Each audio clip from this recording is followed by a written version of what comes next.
On va voir cette époque du djihad cette époque de Nubuwa qui a commencé entre deux dates, qu'on peut vraiment la cerner entre deux dates, ou entre deux scènes. La première scène, le prophète sallallahu alayhi wa sallam, après avoir reçu la parole d'Allah subhanahu wa ta'ala, Ya ayyuhal muddaththir qum fa'anzir. Oh, celui qui est bien enveloppé du manteau et des manteaux de la lumière divine. Oh, celui qui est bien enveloppé, lève-toi et commence à inviter à ton Seigneur. Et là, il est revenu chez lui, alayhi salatu wassalam.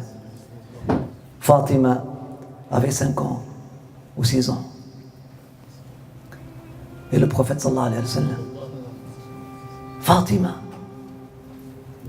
réponds à l'appel de ton Seigneur, Fatima. Il pleurait, alayhi salatu wassalam. Et Fatima lui disait, Ya abati, hawwan alayk. Prends ça plus doucement, oh mon père. Repose-toi un peu, oh mon père. Et puis sa réponse était, il n'y a plus de repos pour ton père après aujourd'hui. Il n'y a plus de repos pour ton père après ce jour. 23 ans après, la même Fatima, à l'âge de 28 ans maintenant, à côté de son père, dans son agonie, quelques moments avant son départ. Et elle pleurait. Elle dit, Wa karbahu ala abati. Comme il est difficile ce moment pour mon père. Et là, souriant, lui répond, Fatima, il n'y a plus de difficultés après aujourd'hui pour ton père.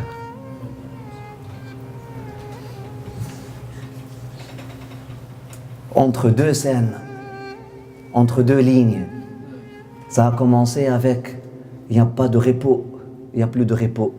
Et ça finit avec il n'y a plus de difficultés. Il y a des gens aujourd'hui qui veulent inverser leur vie, qui veulent commencer par le repos et finir par la difficulté.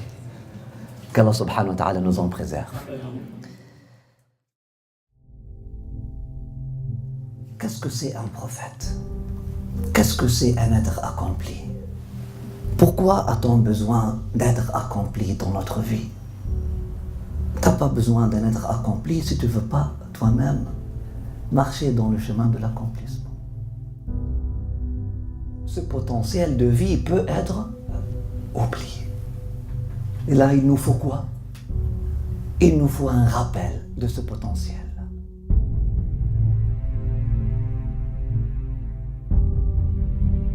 La naissance du prophète sallallahu alayhi wa sallam n'est pas n'importe quelle naissance.